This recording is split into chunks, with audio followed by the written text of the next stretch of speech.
So it was kind of a perfect mixture and a perfect group of people, group of guys in that squadron too, to be able to, build upon everything that we had been doing over the course of the previous deployment into the next deployment. And you're right. It's like you go to Top Gun and the whole point of that is to go back to your squadron and teach everybody.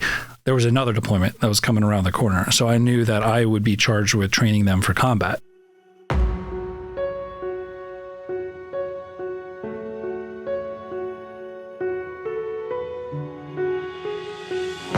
This episode is brought to you by Trident Coffee, the veteran-owned brand where every sip inspires you to live life full steam ahead. I've been drinking their coffees for a while now, and I'm glad to partner with a company whose products I use. At Trident, they're more than just coffee. They're storytellers. Crafted by veterans, their instant cold brew is perfect for those who serve, those who have served, and anyone who values wellness. Featuring natural ingredients like organic mushrooms, adaptogens, and nootropics, it's more than just a morning pick-me-up. It's your new wellness ritual. Enjoy it at home or on the go, wherever your day takes you. Trident Coffee isn't just about great tasting coffee. It's about empowering you to be the healthiest version of yourself, because great veterans make great citizens. Try their instant cold brew today, along with many other coffee products, and taste the freedom of wellness. Remember, when you choose Trident, you're not just choosing coffee, you're choosing a path of connection through health and wellness. Head on over to tridentcoffee.com and use the promo code TDP15 for 15% off your order. Again, that's TDP15 for 15% off your order. Joining me this time is a retired Marine Corps Lieutenant Colonel. He began his military career at the Naval Academy. 9/11 actually occurred while he was there. Originally, he was thinking the Navy and submarines, but he was enticed to go Marine Corps and aviation. He spent his career as a fighter pilot. He even graduated from Top Gun. He retired in 2023 and set his sights on a more challenging career. He wants to be an elected politician.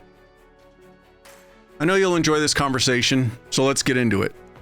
Here's episode 148 with Mike O'Brien.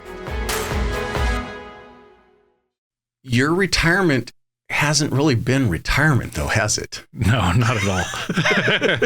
It's been not up until right now, is what I'll tell you. Yeah. Has it been a merry-go-round? Yeah, and honestly, I did it to myself, so I can't complain too much. But yeah, last year I did my retirement ceremony in August.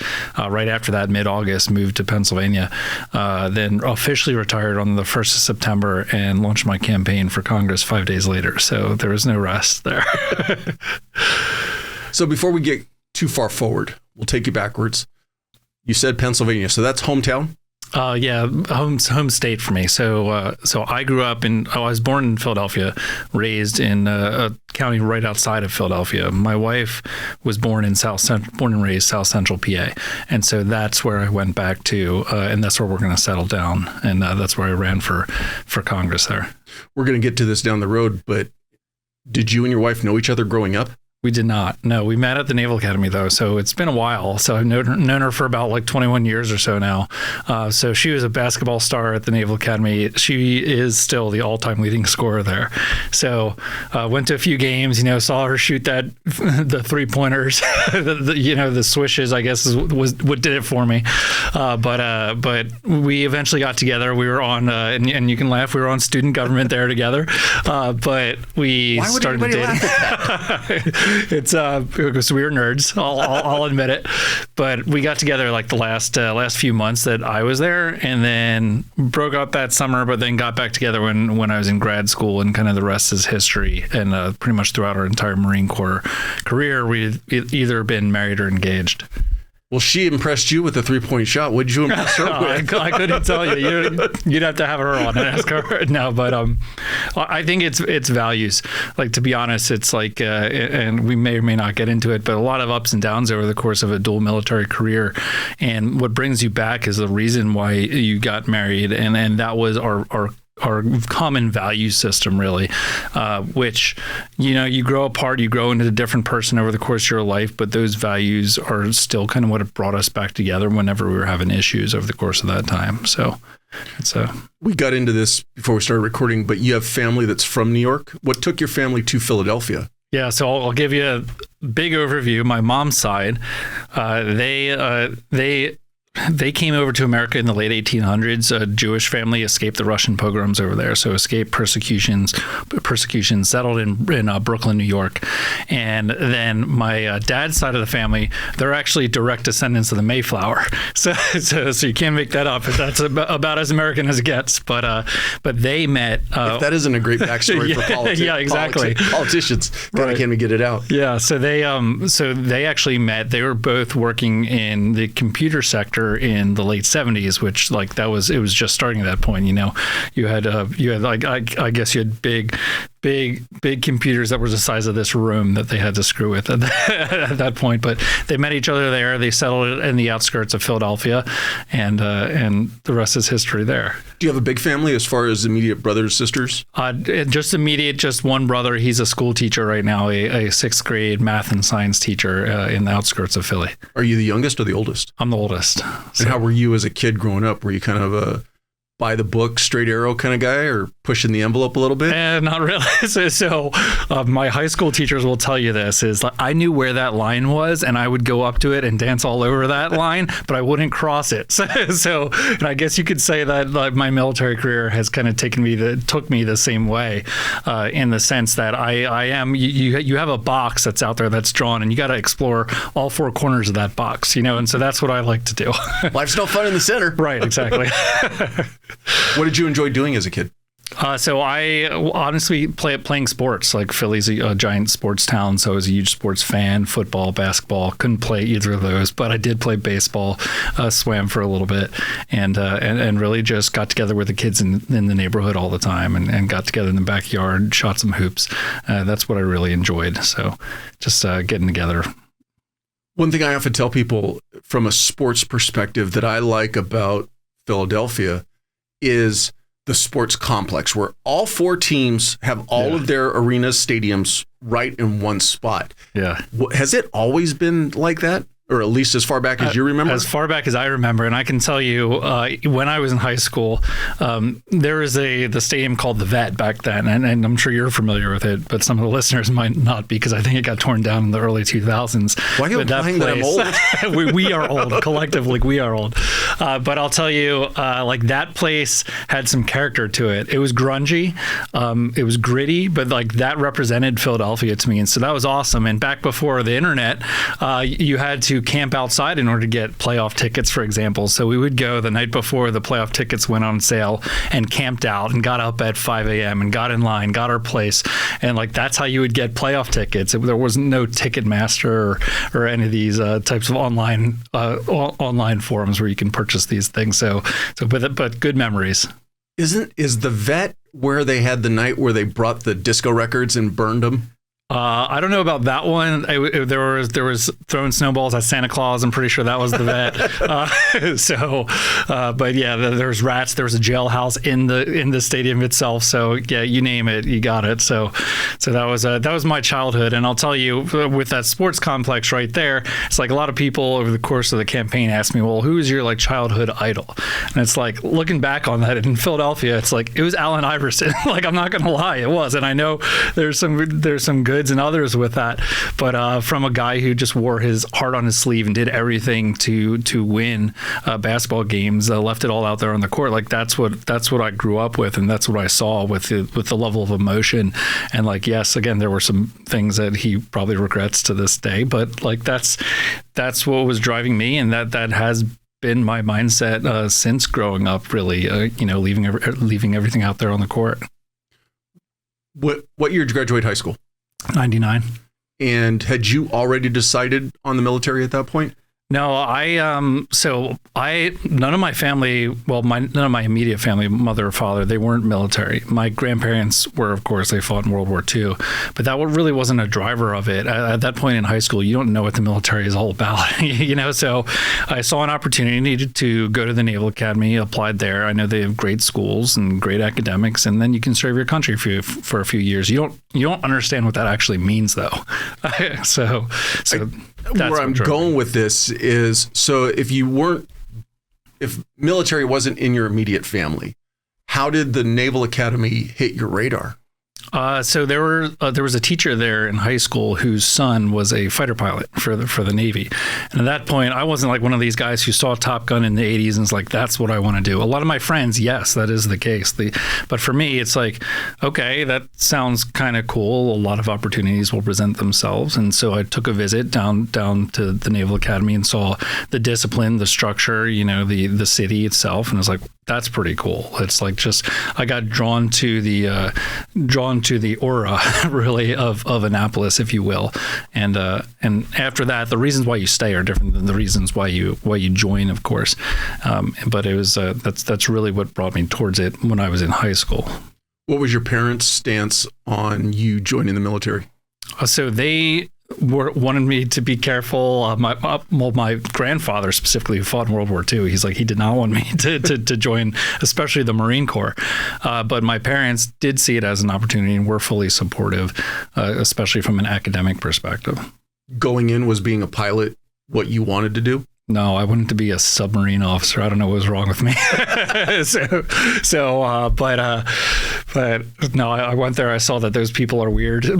kidding to all the submarine officers out there.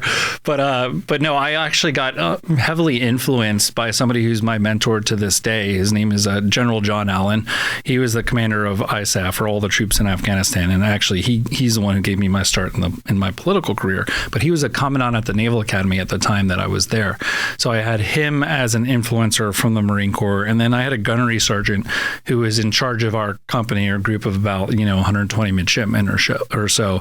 And just like the professionalism and the level of respect that he commanded out there on the drill field, but also just walking through the hallways was something that made me see, like, I want to be like him. And like, I want to work with people like that. And then you go on these summer cruises and you work with the Navy and the Marine Corps. And the thing that I would always hear from the Marines out there, like, they weren't there to get a scholarship in the future, to make money for their family. They were there because they wanted to be challenged. And so I saw that in General Allen and the gunnery sergeant, Santiago is his name, that I mentioned. And I heard that from every Marine. And it's like, that's who I want to lead and who I want to work with over the course of my career. And so that's kind of what drew me away from submarines and towards the Marine Corps. And then the pilot aspect of it, that was just a personality fit in my mind. I had a strong engineering background, and the way that I think is very methodical and procedural. And so being a pilot, and especially a fighter pilot, that's how you need to think. You think quickly through procedures, but it worked out well over the course of my career. Had you considered any other colleges prior to Annapolis? I did, and just for a short time in high school, I had torn my ACL actually, and I was heavily involved in physical therapy, so I was super interested in that. So I went to visit like UConn, Boston University, a lot of the other colleges up there in the Northeast. But once I saw an end to the Naval Academy, and this is pre 9/11, so it wasn't as hard as it is today to get in, or right after 9/11. It definitely sparked my interest, and I put all of my eggs in that basket, really. And I'll say it's like if I was applying post 9/11, I don't know that I would have got in, because in high school, academically, I didn't really apply myself too much. And like, yes, I was captain of the swim team, played baseball, but kind of slightly above average GPA, but I wouldn't have made it. And so the stars just aligned, and again, that's where I met my wife, and things worked out well. You mentioned being somebody while you were growing up who saw where the line was, and you would go right to it, push the boundaries. How old were you when you went and saw Annapolis for the first time? Were you in your junior year or senior year? Yeah, junior years. Did the structure and the rules, so to speak, kind of scare you or fear you a little bit? It was different. It was different than what I was used to, and this will get into a lot of our discussion later, I'm sure. It's like, I like challenges, and I like being immersed in an environment that I've never been in before, kind of outside of my comfort zone. And like, that was very clearly outside of my comfort zone. I didn't do like anything like Boy Scouts or anything like that growing up. So structure, it was completely foreign to me. But I was drawn to, like, again, in the Marine Corps, like, I want to be challenged. I want to be a part of of something bigger than myself and be a part of the best organization that's out there. And like, that's what I saw, the best academic university, so to speak, and honestly, the best opportunity there beyond the Naval Academy in the Navy or the Marine Corps, and to be a part of the best and something bigger than yourself. And so that's what really drew me towards it as well. To take nothing away from baseball players and the organization of baseball, but the little bit that I know about organized swimming and team sports, you are already used to structure, early mornings and hard workouts, right. I would imagine. Yeah, I would say it's hard, it's work ethic. And like, that's what I talked a lot on the campaign trail about Pennsylvania values. It was like, and I ended that speech saying what you mean and doing what you say. And like, doing what you say is having the discipline to get up at 5 a.m. to go to swim practice, every single day, and to completely crush yourself in workouts. And so that's something that I did have, and I did have beat into me in high school, that really paid dividends, not only there at the Naval Academy, but beyond, in terms of a work ethic and doing what you say you're going to do. Did you swim also at the academy? I did not. I wasn't that good at either sport. I was not like my wife. No, everybody has to play intramurals there, so they make fun of those types of people. So that's what I was. I had a previous guest on who he got recruited because he was a decent basketball player in high school. And then when he got there, the coach said, "You'd be a really good practice player." Yeah. And so he went to play rugby. Yep. Yeah, there's a lot of options there to include rugby. Respect for those guys, they just beat each other up. Did you take a break at all after high school, or did you go straight in after summer? Straight in. So you were in at the end of 99? Yeah. So I graduated high school like mid-June, and July 1st was the first day I was ever in the military at Annapolis, lining up on their version of the footsteps. How was that transition? It was shocking. It was extremely shocking. I told you how I didn't really academically apply myself before going to the Naval Academy, but it was such a shock to my system that I flipped a switch from an academic perspective too, to where I in high school graduated probably 50 or 60th in my class or so, and at the Naval Academy academically I graduated 7th or something, and it was just work ethic and turning your homework in on time. It wasn't the fact that I'm a genius at all. And so I really bought into the concepts of, that are near and dear to us now, like honor, courage, and commitment. And it's again, it kind of transformed me as a person, and the leaders that I saw that I could look up to while I was there made me into who I am now. So it was a different life. It was almost the beginning of a second life, if you will. You've already mentioned it, but what was the impact of 9/11 on you and on the academy? So that day, I was actually walking to class. I was walking to a chemistry class, and I passed a TV, and everybody was circled up around the TV. And I just glanced over at it, and I saw a building burning, and I had no idea what it was. And then I stopped myself and went back and started to get behind everybody, look over their shoulders, and it was the World Trade Center. And told you my family is from New York, and I had been to the World Trade Center 2 or 3 times to go to fancy meals up in the top of it, and I couldn't believe what was happening. One of the buildings was burning at that point, and it's okay, that was probably an accident. We got to all get to class, and we'll figure this out. We'll listen on the radio. So I went to chemistry class. We're listening to it on the radio, and then all of a sudden we heard them say that a second tower had been struck. And at that point, we turned off the radio, and the professor there stood around, and she said, this is going to change the rest of your life and the rest of your career. And knowing that we were at that point 2 years away from graduating, if that, and going out there, it's we knew at that point that some of our classmates would lose their life in defense of America because of what happened on that very day.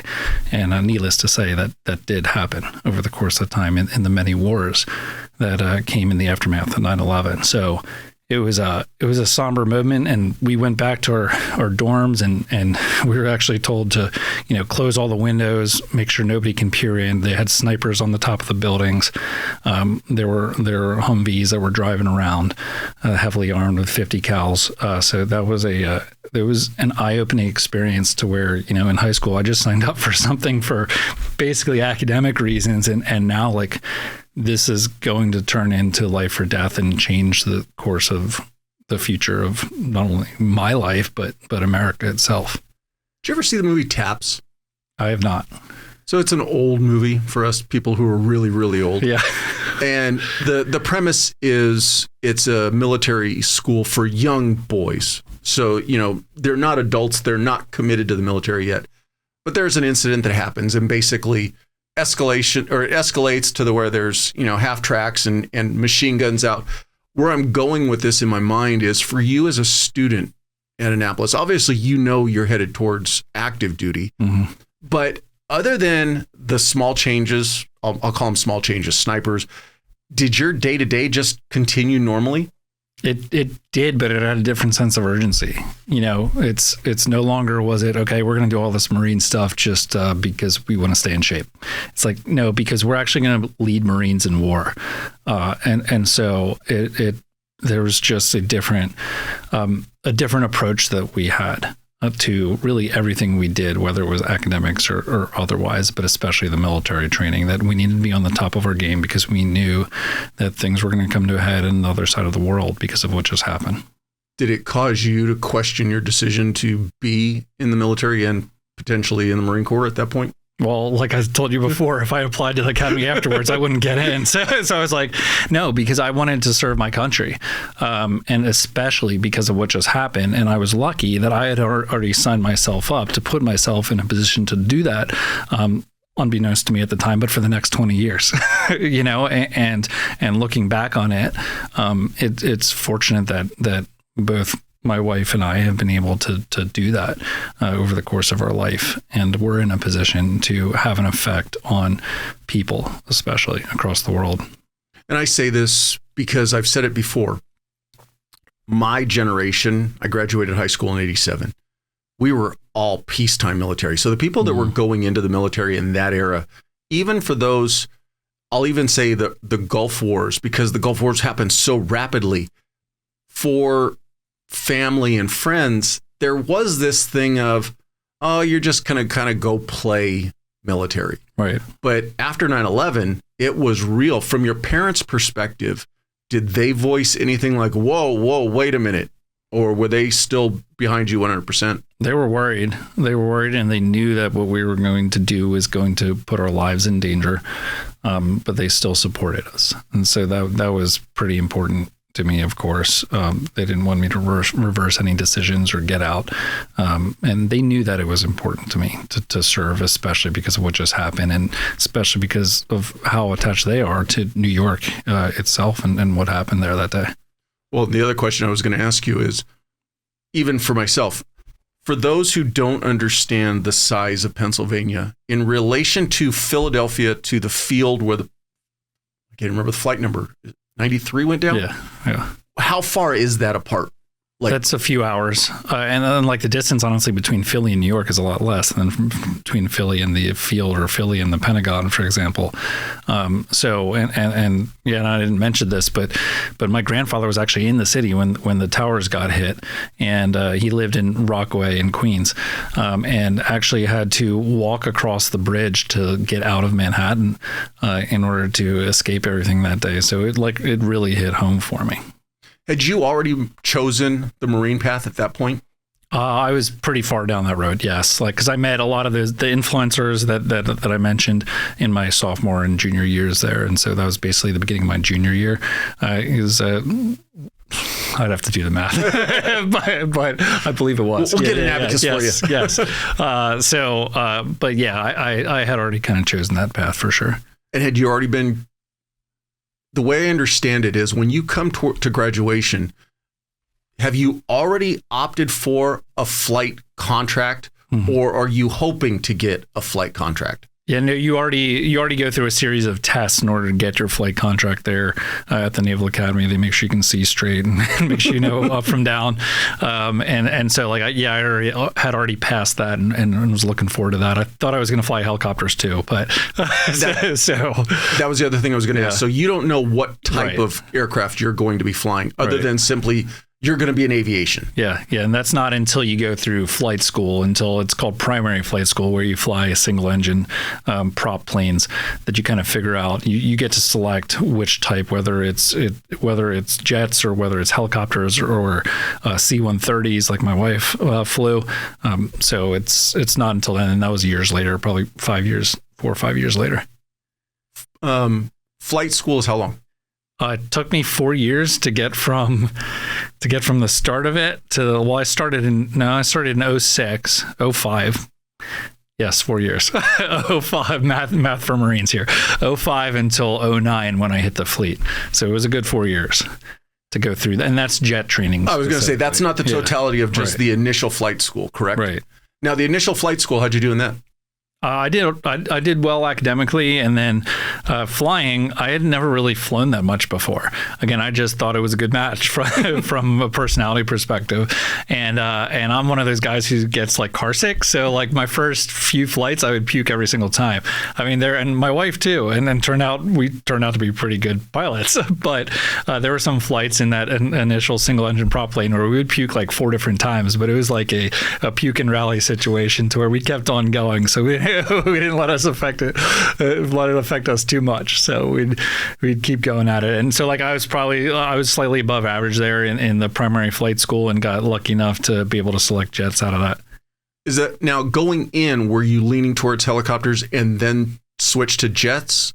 Yes, and going in, when I went through TBS, it's called Initial Basic Training for Marines. As an officer, I thought I wanted to fly helicopters, but then once I met some jet pilots and helicopter pilots and C-130 pilots, no offense to the others, but the mindset and the personality of the jet community really fit me well. 09, you're in your first squadron. Yep. What was your first deployment like? So it was on an aircraft carrier, which that's pretty rare for a Marine. It was a F-18 squadron, F-18 Hornets. So we did workups and deployments with the Navy. We were essentially attached to the Navy, so very close with them. But on the way out there to the Middle East, we ended up going to Afghanistan, but we made a stop around Japan, and that's right when the tsunami occurred, and there was the Fukushima nuclear disaster, and so it was we were off the coast when that happened, and honestly, we were one of the first ships to provide aid, and unfortunately drove right through the radioactive nuclear cloud. And so I therefore have medical records that say that I've been radiated by Fukushima before, but it was a unique scenario to be able to provide humanitarian relief for the first time there, and as jet pilots, what we did is really just parsing out supplies from a duty standing perspective, whereas helicopter pilots would actually drop the supplies. But that was pretty neat to be a part of, to the humanitarian side of things. And then fast forward to Iraq and Afghanistan, where the squadron was and the air wing itself was dropping bombs in support of coalition personnel on the deck there. So it was pretty eye opening, but it was nice to be able to do what you trained to do effectively. And so, and again, to help Americans that were in need, and not only Americans, but allies on the ground. For an outsider who I'm part of the Top Gun original movie generation, where I watched that and really kind of went, maybe.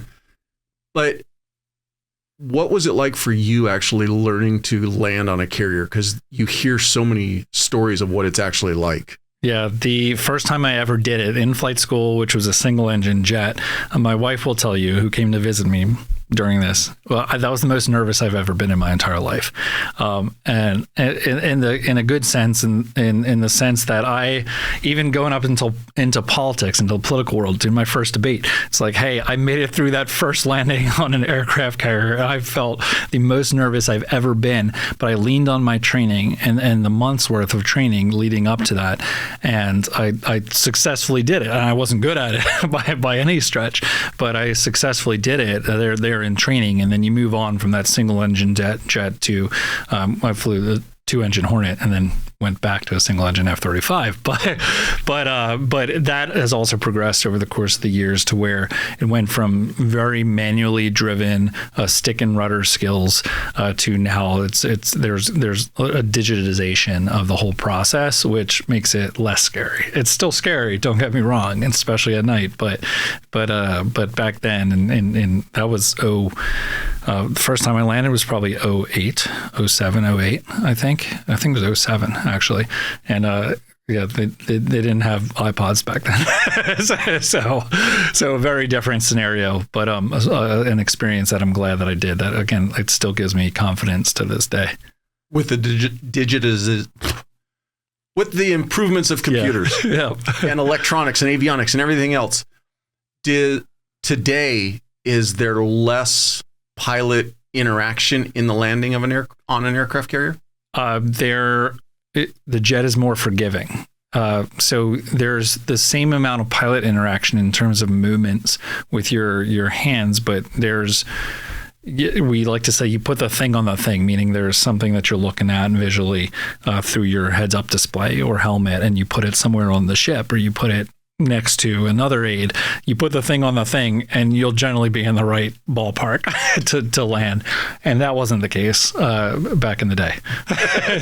so I sound old, but no, it's gotten a lot better, a lot safer though. And so that's important. It's like, yeah, we could beat our chests about how hard it was back when, but there were a lot more near misses back then also, and so like safety has improved in the landing environment, especially. I think back to when I first became a cop, and I'm just out of training. I'm on my own, and I'm driving around, and you have this like, oh man, I'm a cop, and I'm doing this. Is there a moment that you had the first time, or that you remember flying in a jet, going, "Damn, I'm a fighter pilot"? Yeah. Yeah. And this was probably one of my first solos when you go out as a single without an instructor in the back. And my Hornet in the squadron that I flew in San Diego, this was 08, I believe. And this is the first time I was doing it. And I took a look back and I saw just like the wings of the Hornet. And I was like, damn, like that looks pretty cool. Like, so I couldn't, you can't step outside of the jet and look into the jet, but like if you look back and like, damn, like that's pretty sweet. So that was probably the moment for me as a young guy. And then I would even say that you have those moments over the course of your career, whether it's landing on an aircraft carrier, fighting in combat, being stuck in the middle of the Pacific 1,000 miles from anything and figuring it out, which happened last year. And landing in the Philippines for the first time in a typhoon, like that happened last year. So like there are things like that that kind of stick with you forever. For you, did I read correctly? You went to Top Gun? Yes. Yeah. So at what point in your career do you decide that's my goal? So when I got to the fleet in 2009, you don't know how you're going to do, or you don't know what to expect.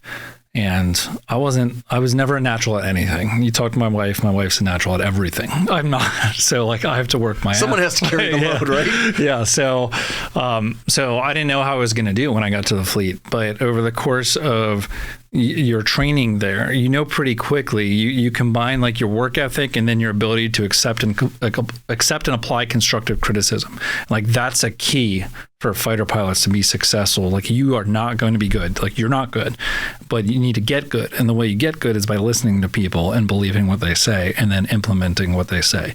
And so I was pretty good at that, if nothing else.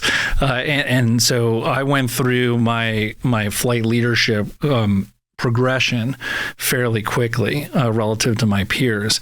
And so by the end of that first deployment that I mentioned in 2011, that's when I went to Top Gun, which is very early in my career. And I didn't do the best at Top Gun or anything like that.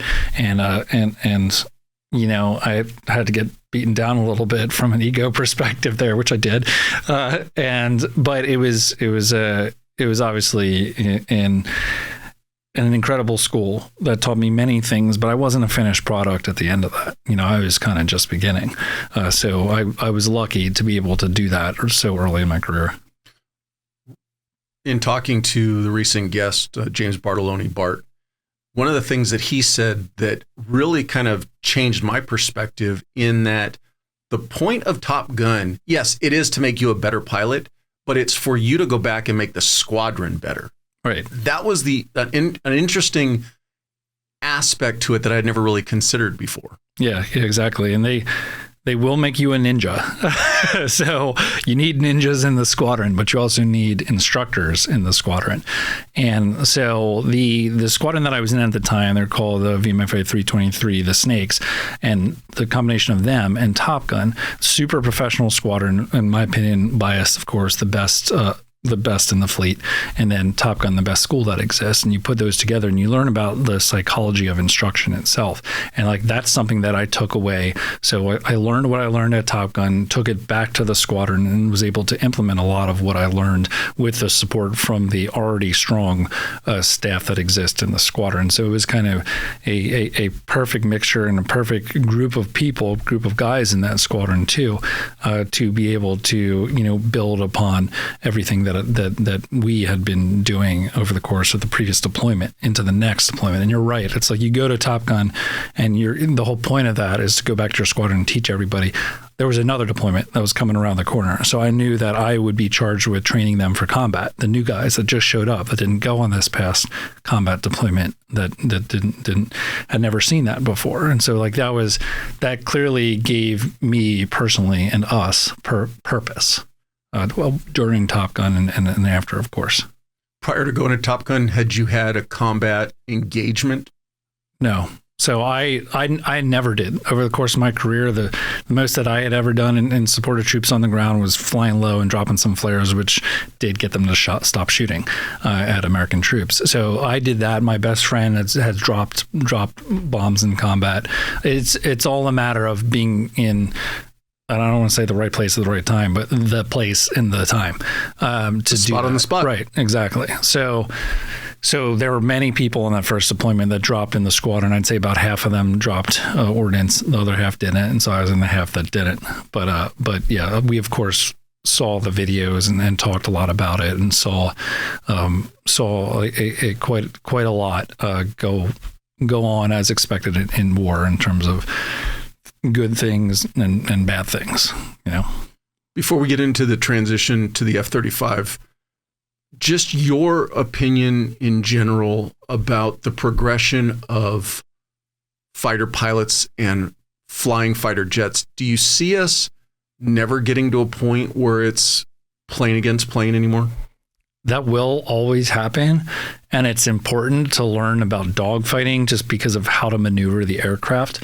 But in the progression from the F-18 to the F-35, that is one of those things I saw that I could count on none of my fingers how many times I would have gotten into a dogfight in some of the longer range engagements that I've been in. And I'd been in more operational exercises really up until a few years ago than really anybody else in the community.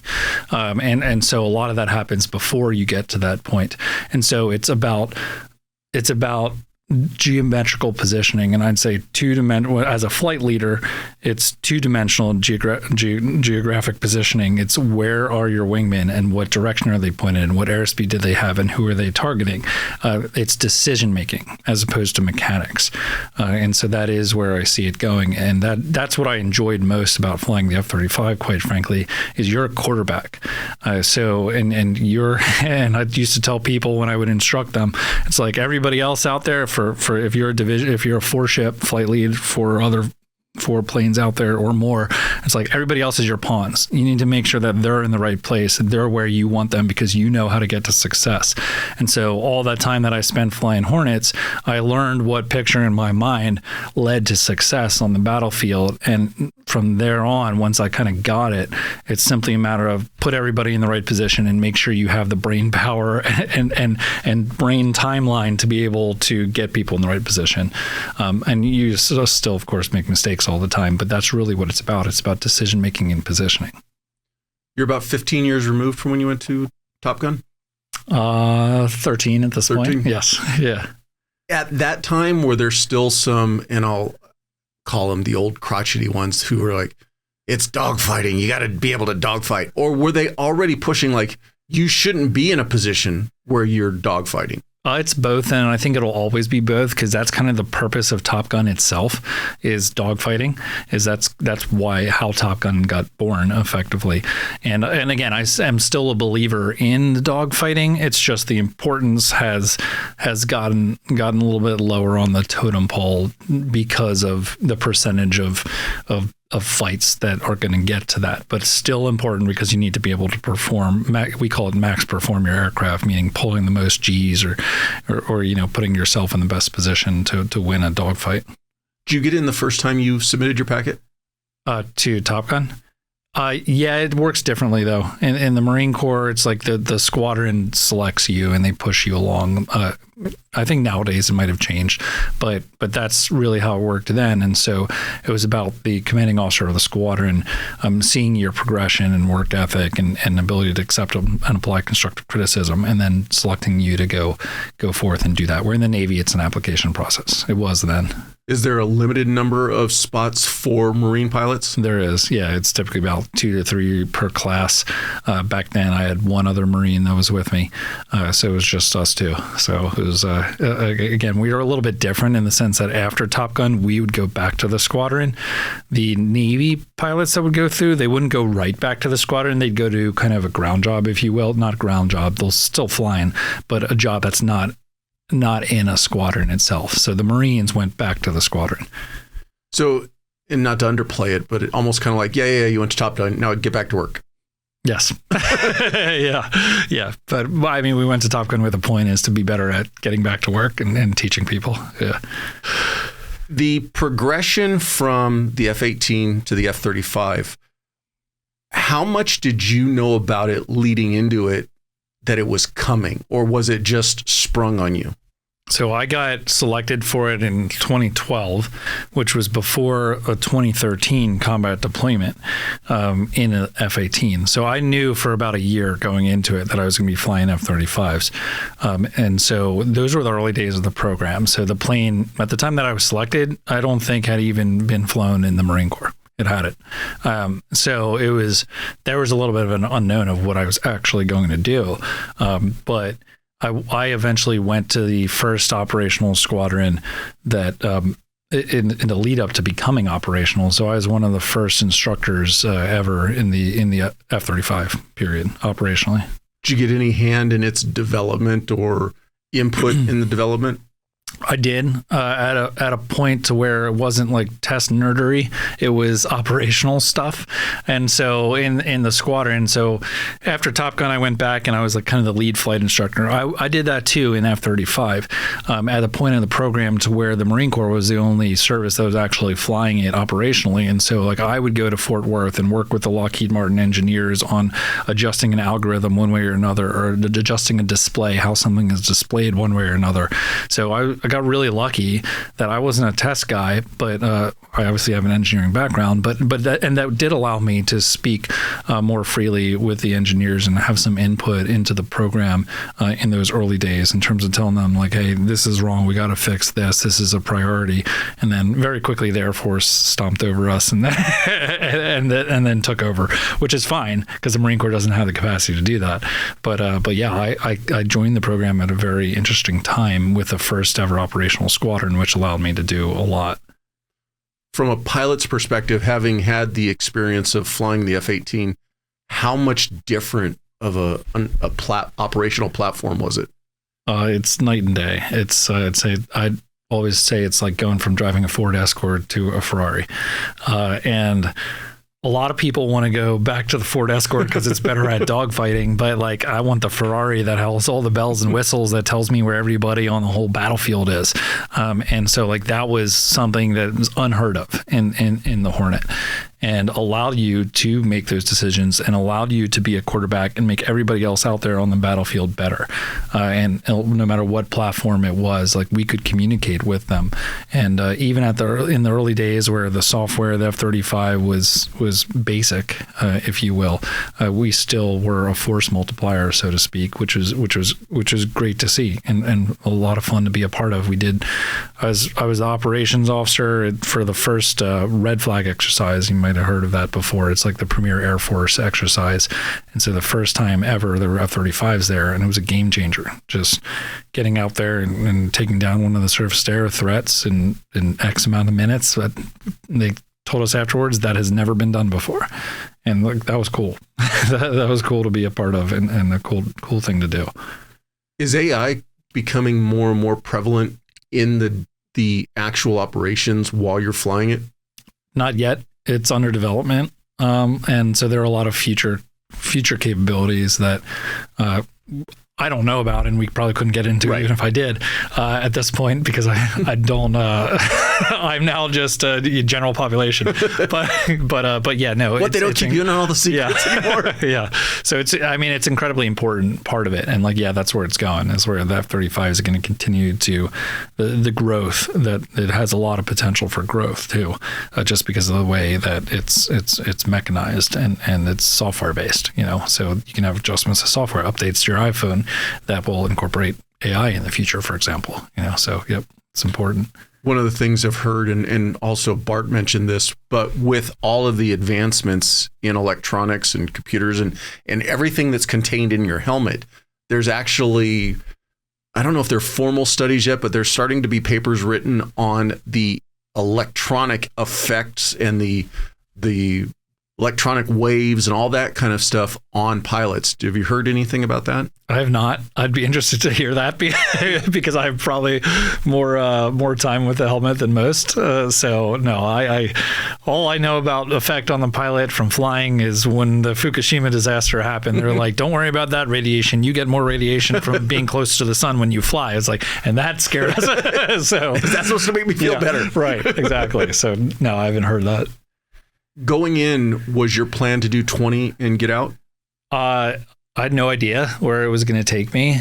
And once I started to, see that I was doing all right with it, I was like, yeah, this makes sense. And as long as it keeps making sense for our family, then yeah, we'd stay in. But there were definitely times where we wanted to get out, where I basically called the monitor and told them that I was going to get out unless I got a specific job, because I needed a break. Because everything I mentioned to you, that was all in the operating forces from 2009.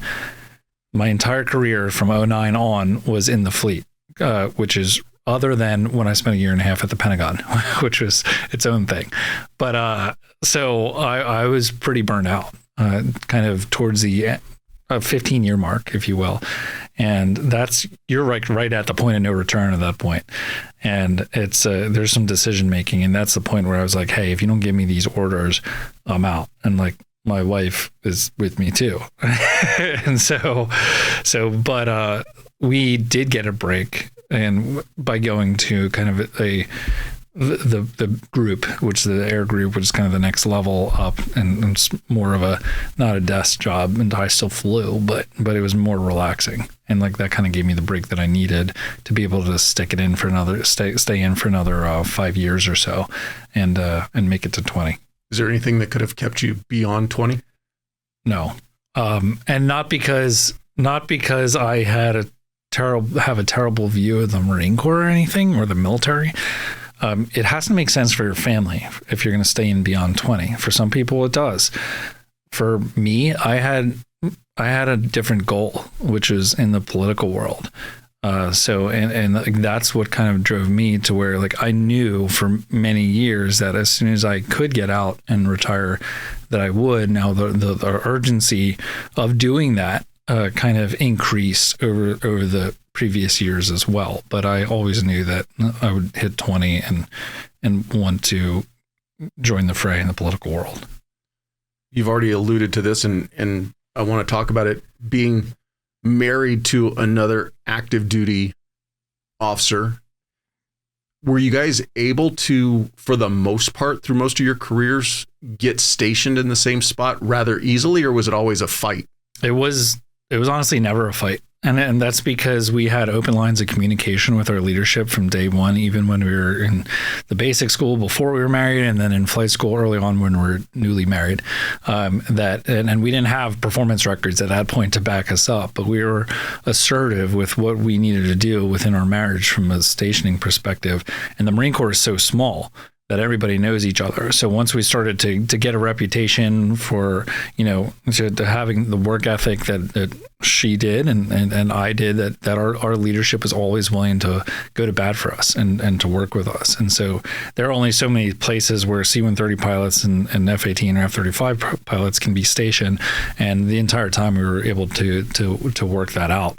We're going to take a quick break from the conversation. First, thank you for your continued support. Second, I appreciate the fact that you've made it to this point in the conversation, but I still need more help. If you would, if you're not already, please follow, subscribe on whatever platform you're getting the podcast. If you could leave me a rating, leave me a comment or a thumbs up. And last, if you could share this, either this episode or the podcast, with anybody that you think might benefit from it, I would greatly appreciate it. Thank you again. Let's get back into the conversation. And the moves weren't always concurrent. Sometimes I'd move ahead, once or twice. Going from DC to the Pentagon back here to San Diego, because I was supposed to take command earlier than I actually did. And then this move to go run for Congress.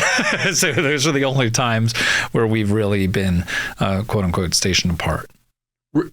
Did she end up having to do a Pentagon deployment also? She did. Yeah. Were you guys able to schedule that together? Yes. Yeah. And we did that on purpose. And so we had a good, I was there for a year and a half. She stayed another 9 months or so after I did. And so that was a good break for us as a family. It's for all the crap that gets talked about working at the Pentagon, the work hours are a lot more lenient than working in the fleet. More normal. In the operating forces where you're on call 24/7 essentially.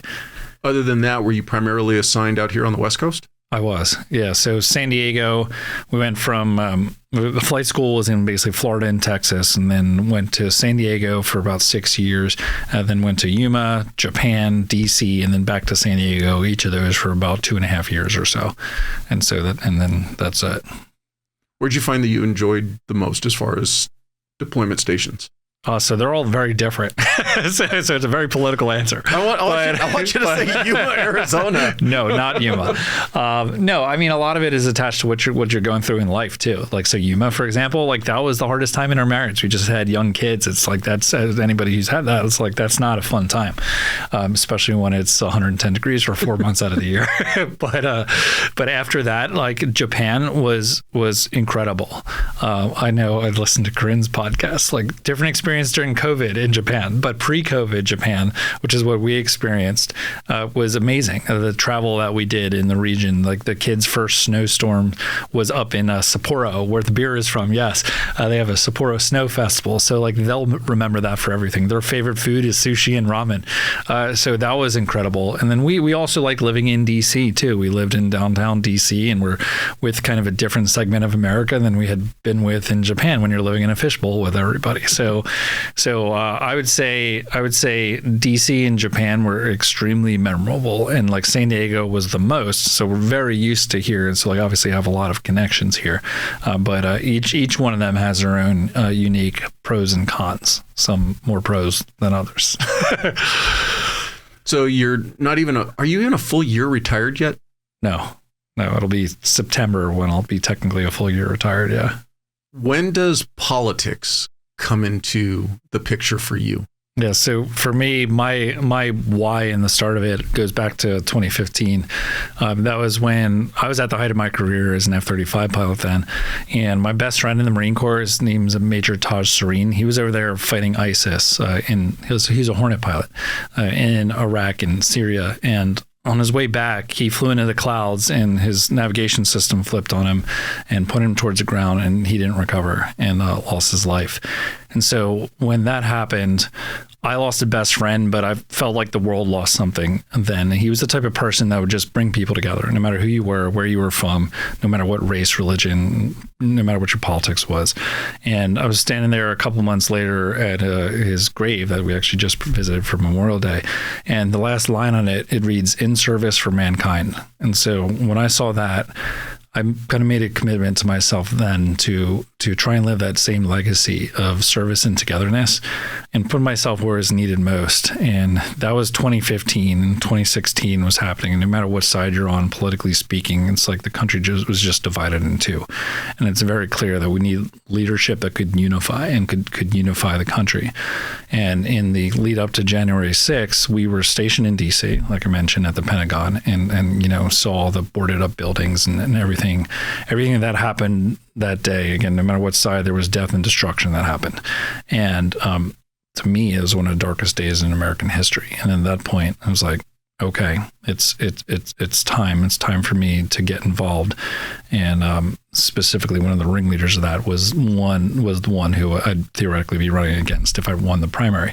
And so at that point, I was like, as soon as I could retire and get out and hit 20 years, I would, and really get out and kind of do something about the political climate and start a movement to kind of reclaim freedom and patriotism and the American flag in the name of democracy for everybody, not just for one party or one side or one group of people, but for everybody. And so that's what really sparked it for me is Taj and then the lead up to January 6th.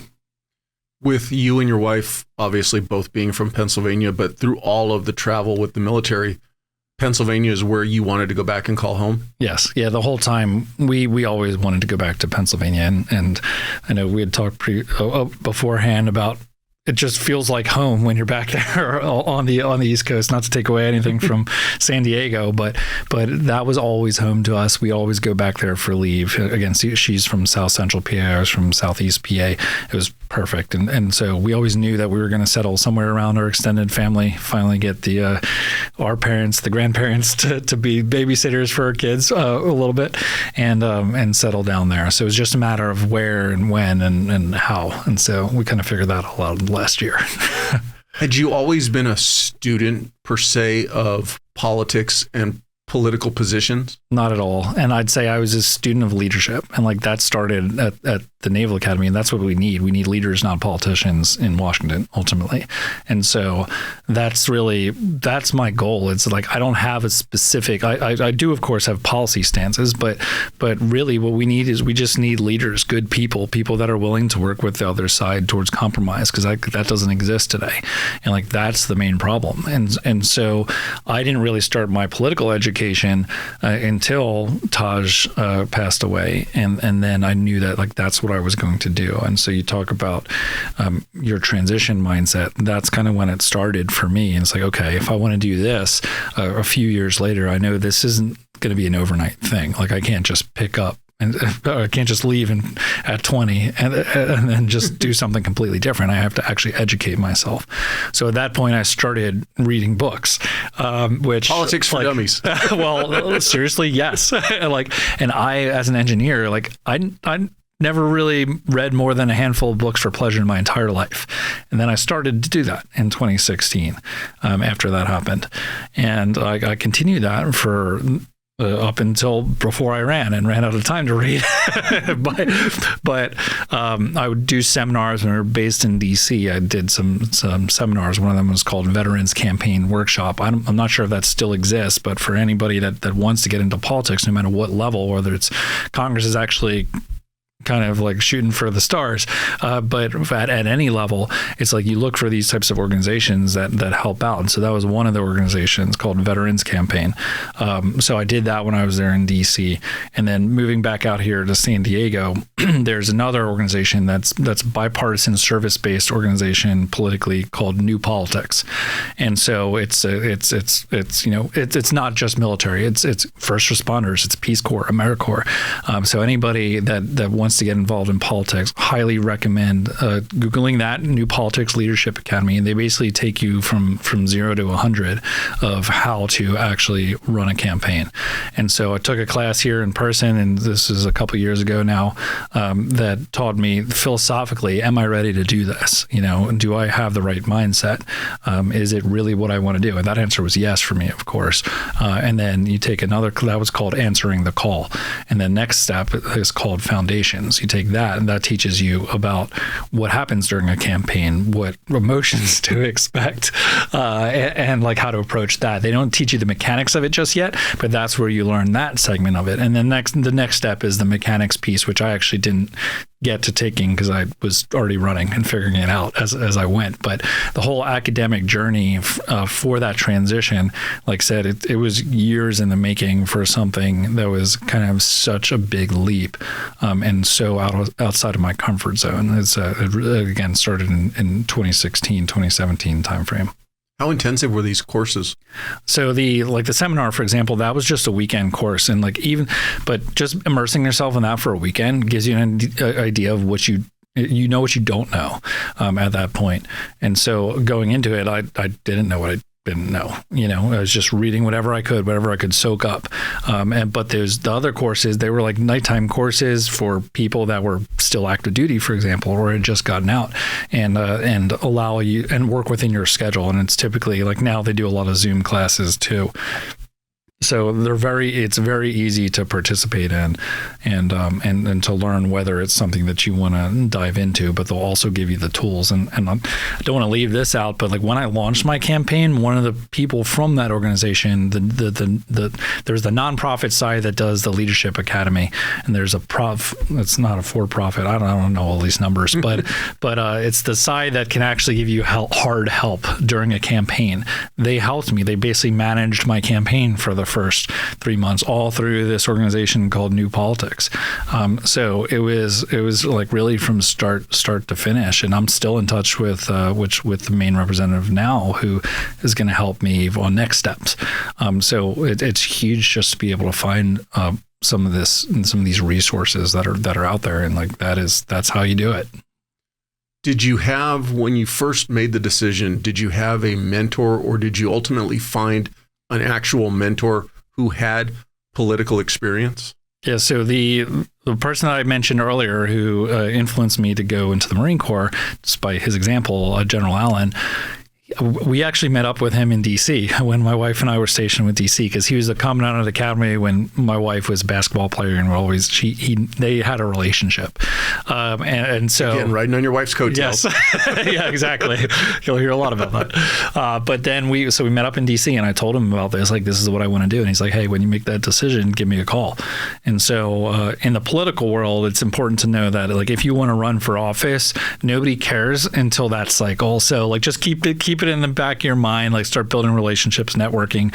Education is incredibly important, but like you're not ready to pull the trigger until the previous election. So when the 22 elections midterms happened, that's when I gave General Allen a call, and I told him like, "Hey, I want to do this, like I'm for real." And so then he put me in touch with somebody named Amy McGrath, who had run for not only Congress but Senate right after she retired as well. And she was a former Marine fighter pilot, actually in the same squadron that I was in at one point, but separated by a few years.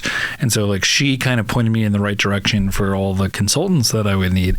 And so it was the veterans organization, it was a veteran community, honestly, coming to help me out.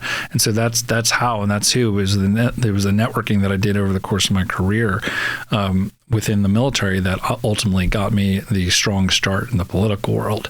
So it was obviously incredibly thankful. And then there was much more than that from the veteran side. And I'll just say, like, there was a guy who was a representative from Pennsylvania, Connor Lamb is his name. He was a Marine JAG.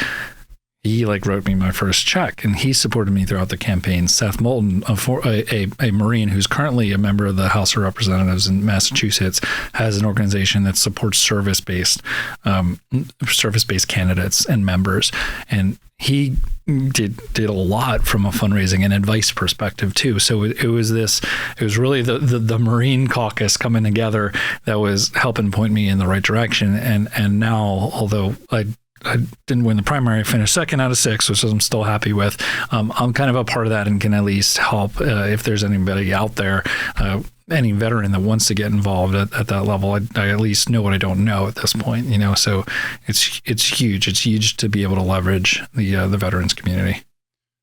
And not to underscore your success, but the way I'm understanding it is you are going against the incumbent, who is already going to get so many more votes just because people already recognize the name. For you to come in second was quite an accomplishment. So I was running in the primary.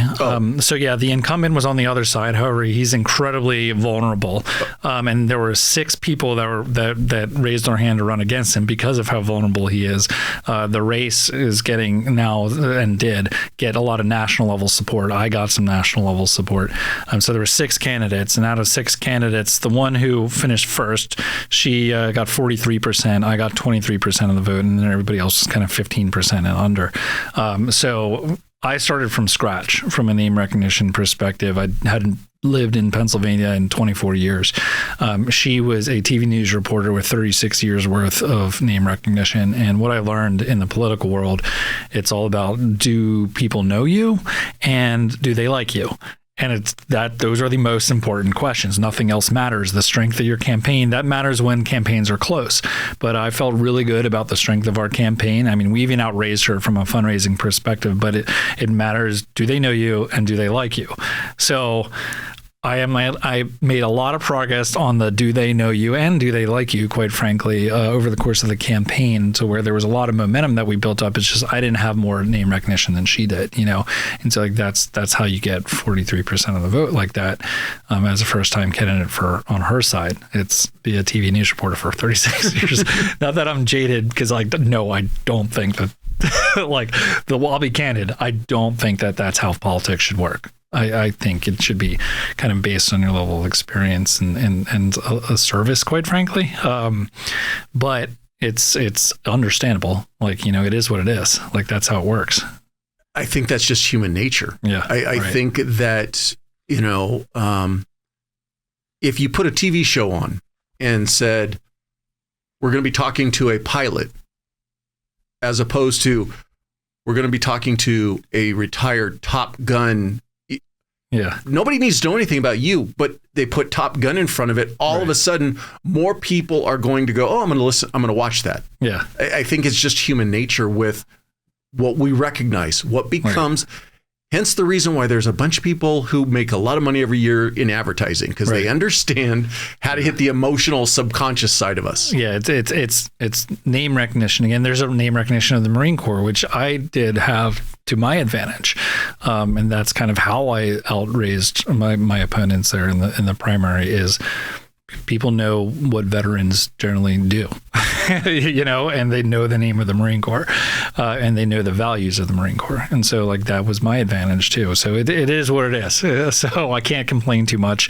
But I was really kind of encouraged at the coalition that we were able to bring together over the course of the campaign, despite coming in second ultimately. You mentioned, to a degree, shooting for the stars, aiming for Congress. Was there anybody in your ear to say, hey, let's maybe start a little bit lower and work our way to that position? My answer to that is I thought that I was qualified and I wanted to shoot for the stars.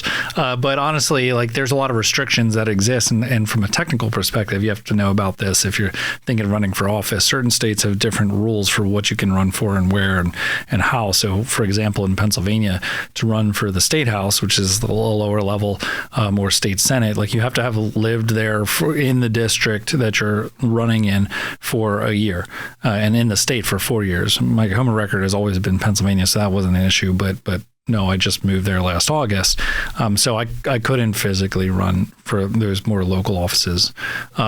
Plus, I kind of built up the local coalition, like I said, over the course of my campaign, and it's something that I didn't have to jump right into, whereas Congress is much more federally and nationally focused. And so I felt like it lined up quite a bit more. And you can get a lot of national level support there running for Congress, which that's what I needed to do.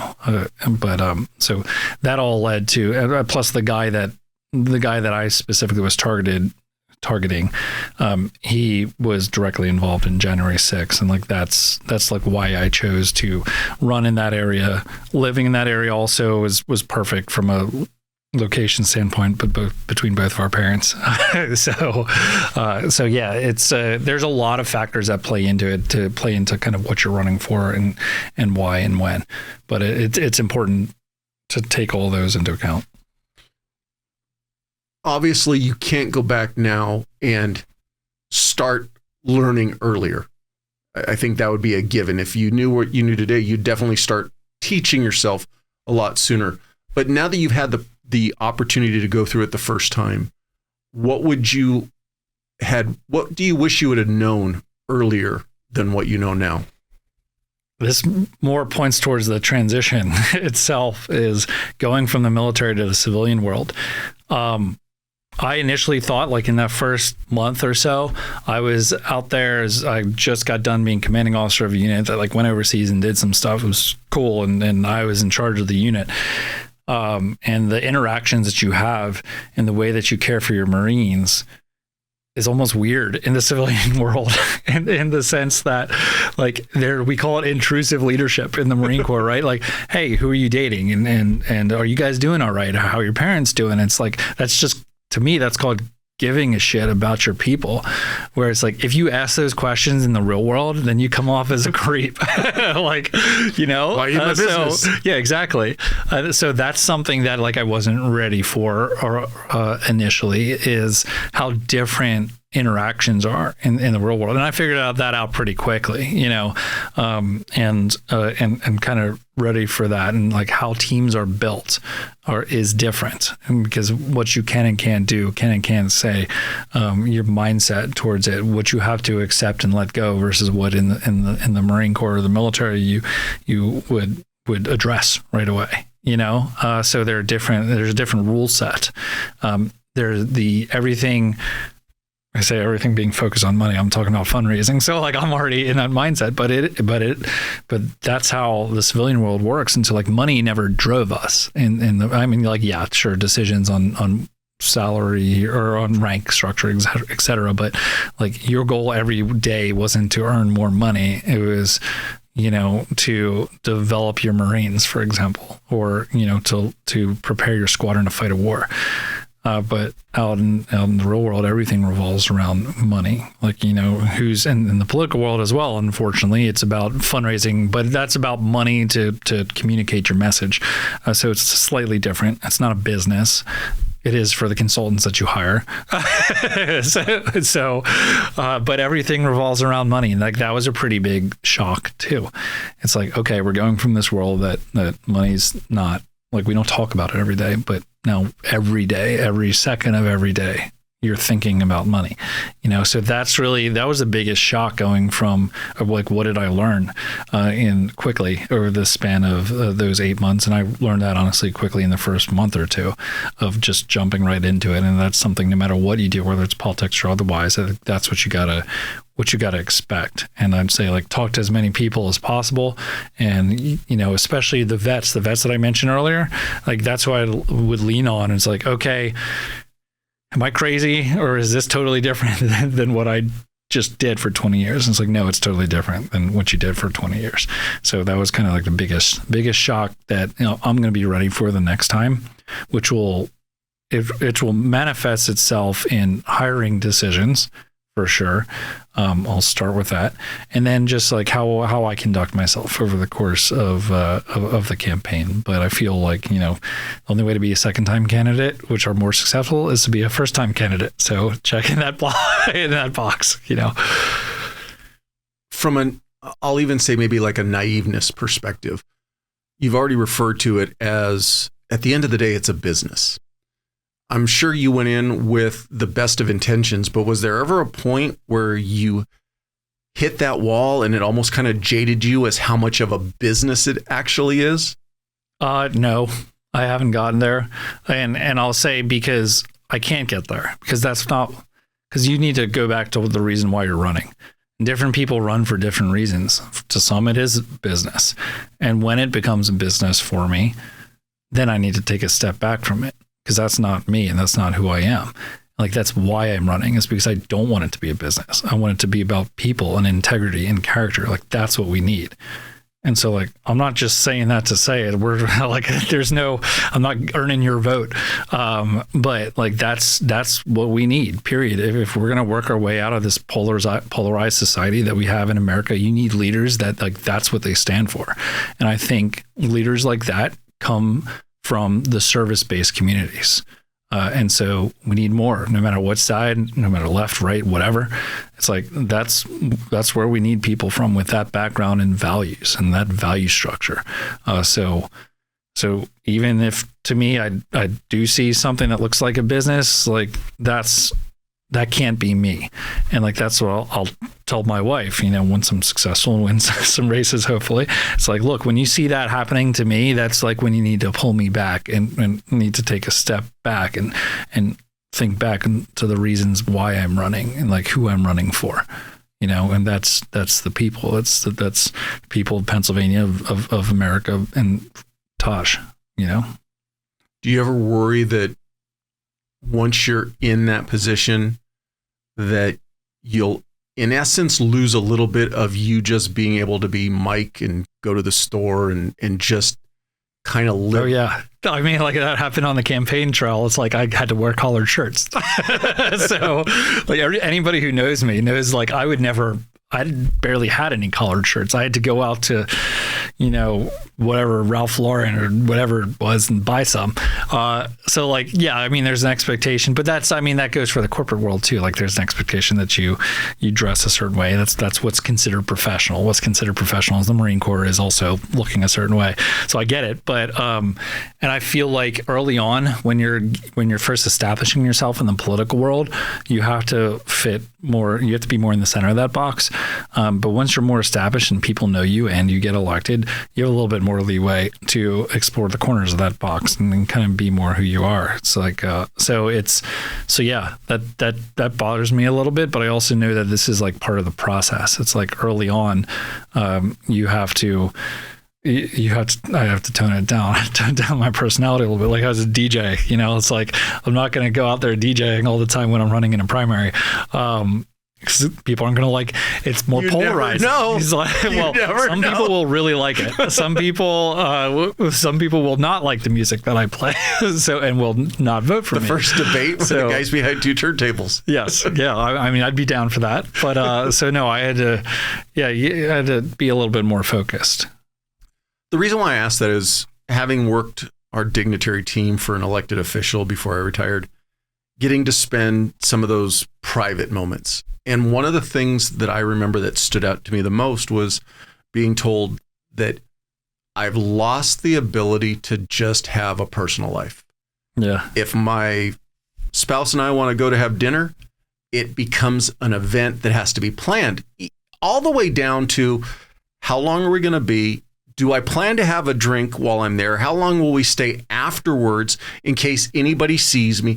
It's all those little things that for the rest of us, you just never think about. Right. No, and I saw a little bit of that too. I didn't have to do that for myself. I would get recognized across town, but it didn't reach that level yet.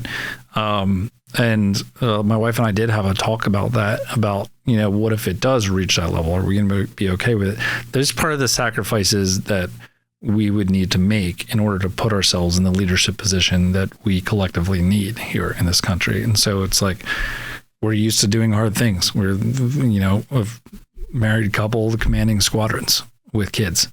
That's what we do. We do hard things. And like this was a hard thing.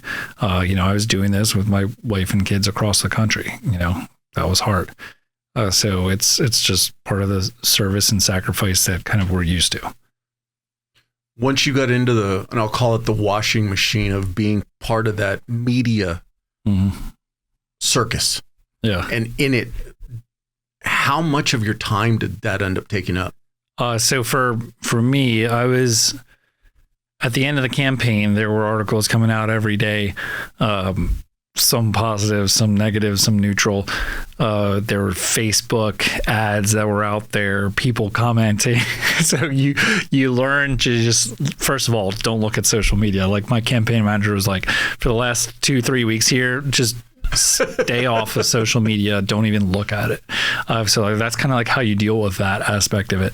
I think the best thing that I did over the course of the campaign with the news media was build those relationships, especially with local media, and kind of get to know them. They get to know you a little bit more, so that there were a little bit more friendlier approaches to what you were doing. And like, even if they wrote something bad about you, if it was true, it was like, yeah, sure. Like, yeah, correct. I didn't live here for 24 years because I was in the military, so but building those relationships and having people honestly report about you was good. And so I was pretty happy with how a lot of those articles turned out. And so it's also about just being authentic too. It's like, so I would feel the most weird when I would have an interview and all I would do was my political talking points, which I had those, of course, just like, but there's so much more depth to it than me spouting off my political talking points. Those are boring, quite frankly, to me at this point, because I was saying them all the time. So like that would feel a little bit inauthentic. But the kind of more conversations like this, which I did have over the course of time, were valuable and meaningful. And so I didn't have a negative experience with that, is what I'll say. I honestly thought it went pretty well from there. And I got local and national media attention too. And as long as I talk like a normal person, as opposed to the politicians are usually, they're used to talking like I can't do that. Like I'm a Marine. I'm going to tell it like it is. You know what I mean? And so they appreciated that. So I think it's just for any vet or service member that's out there that wants to do this, just be yourself. That's what led to making the whole media firestorm a lot easier too. It's just be yourself. People appreciate that no matter whether they like you or not. Did you ever experience a situation where how you said something was presented, edited, and kind of out of context or anything like that? All the time. So you learn to let that go. And so when I was in the Marine Corps, it's like my boss, before I left, I'd said something in an article in the Marine Corps, and he's like, that got spun, that looks bad. When you get into the political world, you're going to have to watch out for that. You're going to have to think about what you say.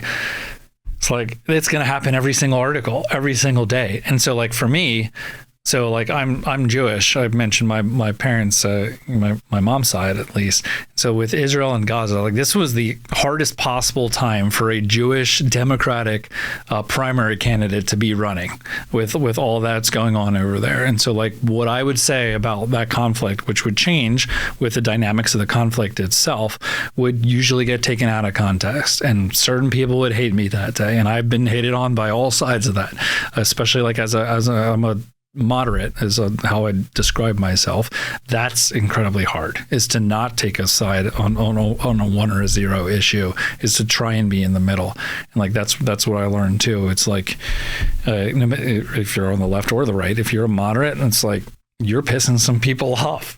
And so like they're going to write things that aren't accurate, and like what you say, they're going to take it out of context, and again, they're going to hate you. Like it's certain groups of people are going to hate you, and they did, but maybe they respect you. And I'll give you this one example that one of the last forums I went to before the election, it was a Muslim forum, and again, I'm Jewish, and they knew my stance, which was moderate on the war, and I showed up, and I was giving answers and getting heckled by the crowd there, and they did not like some of my answers.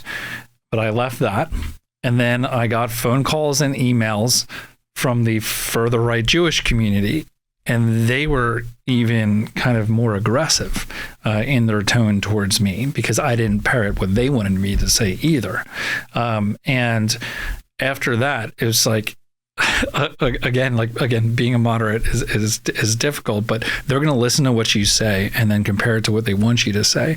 And if they don't say it, if you don't say it the right way, you are their enemy number one. But the Muslims that were there that day, and although I didn't agree with everything, they respected the fact that I showed up, period, as somebody, as a Jew in that scenario right there, where again I had a more moderate position. So they didn't agree with me, but they respected me. I don't know about the Jewish side just now, but and it's not.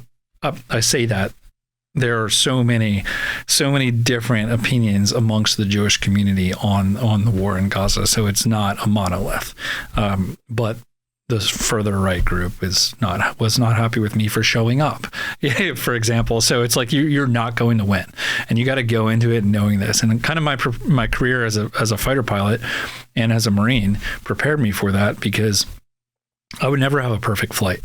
Like every time after a flight, you come back and you get debriefed, you get told how much you suck, especially at Top Gun. You suck a whole lot from a relative perspective. So I was used to that, and so like I'll listen to both sides and their feedback for me and accept it and apply what I think I should apply. So those lessons that I learned over the course of my military career absolutely applied on the campaign trail and during debates and forums and in conversations. I think one of the things you said that stands out for me and really kind of gives me a thinking point is for anybody aiming to go towards politics, it's the first battle of, all right, I understand that I am going to be I walk into a room, I'm going to be divided. Half the people aren't going to like me, but then the group that I think is going to like me, if I don't say what they want to hear, now I'm dealing with them not liking me. So you're constantly fighting this uphill battle.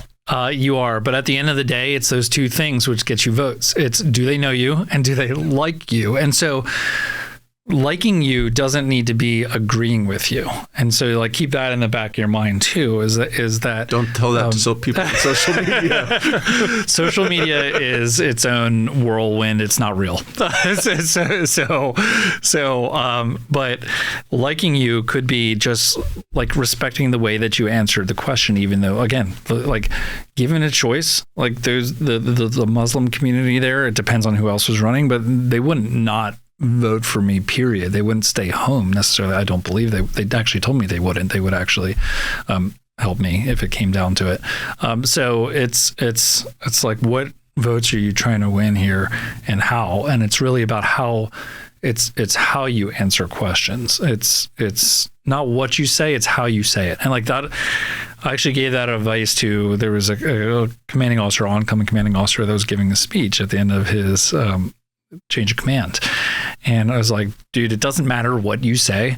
It matters how you say it, how you connect with the audience. And like, that is like ultimately the really biggest lesson learned over the course of the campaign. Because very early on, like I would write my own emails, fundraising emails, or I would write my own stuff and it would be very in depth from a policy perspective. It's like, dude, like policy doesn't matter. This is about how you say it. It's about how you make people feel. If you make people feel heard, if you make people feel like you are a leader, like you're in control, you have a good knowledge and command of whatever the subject material is, like that is what wins and loses votes. It's how you make people feel. But that's also a leadership thing too. It's not just votes.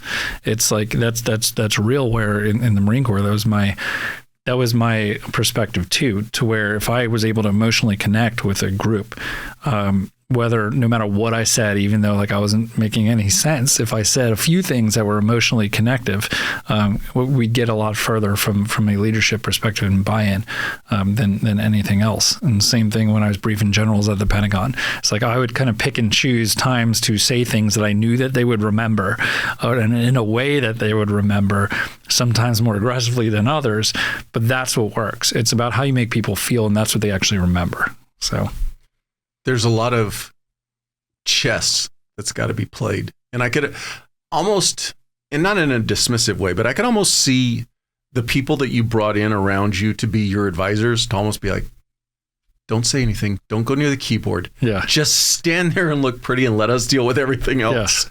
Yeah, that happened. So my campaign manager, super experienced guy, and he's actually running a race in Orange County now, right over here. But there were so many, the Muslim forum that I just mentioned, he's like, you should not go there. Like we should not, there's no upside to that. You're going to get yelled at. You're going to get stuff that's posted online that then the Jewish community is going to use against you, and the other competitors are going to use against you. He was 100% right. But I went anyway, and I told him, and this was beforehand, I told him and I did a number of incidents like that where he's like, you can't go because it's not gonna turn out well for you. And he might've been right. And I was like, look, I'm not the candidate that is building this local coalition that is bringing people together. I'm not the candidate that I am unless I go do this. Like who I am is like, I'm a Marine and I'm a leader and I'm a veteran. And like, that is my character. That is what I do. That is what we do. It's like, we don't shy away from this stuff. And I'm not saying that every veteran candidate thinks like that or acts like that, but I did. And like, did I lose some votes? Maybe, but it didn't make a difference. I mean, like I lost by 20% ultimately, but that's, you have to be yourself like throughout the campaign trail. And so that's one of those examples of like, hey, does it change you? It's like, I tried as hard as I could to make sure that it didn't change my values. And like, even against the correct advice of my campaign staff, you know, and like, that's something that I do again. Like, I don't care. Like, I mean, if somebody's going to not vote for me because of something I authentically say that I believe in, it's like, then they're not going to vote for me. It's like, I'll get over it, you know? So there are a couple questions that I have that are completely oddball, off track. So I want to give you the opportunity. Anything last piece of advice you would offer anybody going into politics that you've learned through the process, if they have an interest in going into politics? Prepare to get beaten up every day if you're not already used to it. So get used to that. Be a fighter pilot. No, but in all seriousness, that's what it is. It's like, don't expect to feel good about yourself every day. You're not. You're never going to make everybody happy. And you have to mentally, there were some long days where at the end of that day, I was like, why am I doing this? And again, and I had conversations with my wife about this, you bring this back to like, this isn't for me, you know, this is for us collectively. This is because like, I think that if I win and I get in a role here, that I can have a positive effect on a lot of people's lives, on other people's lives, not on my life. Like, it's going to get weird. Like you said, this isn't for me, this is for us. And like, just, you have to have that mindset that it can't be for you. And like, that's what you need to think about when the going gets tough. So oddball question number one. I just watched the documentary that's out on the Blue Angels. I don't know if you've seen it. I did. I watched it the other day too. Yeah. Did you ever consider putting in for that? No, not at all. So Taj did actually. But that's not me. So there are people like I have friends that were in the Blues or wanted to join the Blues, or I wanted to be astronauts. And for me, what I enjoyed most was operational employment of the aircraft in the fleet. So going on deployments, doing things that have never been done before across on the other side of the world. So like, you know, I went to the Philippines, first F-35 group ever in their first deployment, into Japan with F-35 war plans, prepping for that. Like that's what really gets me going, is the operational employment of the tools that we already have. So not kind of, I'm not going to take away from the Blue Angels at all. That is incredibly hard. But I just don't have a desire to do that. I more enjoy like I mentioned earlier, the quarterback role, like the quarterback role when you have an F-35 on the battlefield and you are basically 40v40 and you win, and like coming back and like winning that is an incredible feeling when you know you make the right chess moves out there on the battlefield. When you're in that situation and you're playing the quarterback role, from an actual engagement perspective, are you able to stay detached while still observing everything going on? Or are you trying to keep it all under control, in your control, while you're still doing your own engagements? That. So no, in the quarterback role, you take that into account, because when you're on your own engagement, you need to focus on your own engagement, but hopefully you get in and out of that pretty quickly, and you have other flight leaders that are out there that can pick up the slack, and hopefully you train the new guys enough to be able to not screw it up. Typically they screw it up, but no, it's doing everything all at once, and you just try and position yourself to be able to kind of handle and make those decisions. So you might hang out towards the back of the fight a little bit more, and then just pitch in when you need to. And that was kind of like what I did in the F-35, and kind of like a surgical role as somebody who's back there, that you see something coming towards you that you know you got to get those missiles off your aircraft right now. And if you don't, the whole team is going to lose. And like those are the and you're the only one in the geographic position to be able to do it. And so that's where it comes into play. With you going to flight school in Florida, and this is literally just a question that came into my head. Was there ever any talk of it, and how come we don't ever hear about the Bermuda Triangle anymore? I think that's further east off of Florida. So I was in Pensacola, so it was over the Gulf. But yeah, I don't know where. I got to look that up. I'll be honest, but good question there. So it wasn't even. None of my friends disappeared in the blue Bermuda Triangle is what I'll say. So I mean, I remember as a kid growing up, you heard about it all the time, and now you never even hear about it anymore. Yeah. And then my last oddball question: how'd you get into DJing? So I like. And when were you doing it? So I like music. I like hip hop and EDM specifically. And when I went to Iwakuni, what every politician puts on their bio. Yeah. So I told you Allen Iverson was my idol growing up, but I was going to Japan, and in Japan they did a big First Friday get together, like the whole base would get together, and they didn't have a DJ the first time, so I just plugged in my iPod, started playing some music here and there, and everybody was like, "Damn, that song's awesome! Who's playing this music?" It's like, "Yeah, that's me." I was like, if I knew how to DJ, I'd get up there and do it. So I was like, "Screw it, I'm gonna try and do this." So I bought a DJ controller, and I got a little bit of instruction from somebody who'd done it before, but really just like learned by myself online. And I actually got my commanding officer to sign off on me doing a second job as the DJ for First Friday in Iwakuni for about two years there, two and a half years. So I just learned on the go there over the course of that time. And I'm not good at it.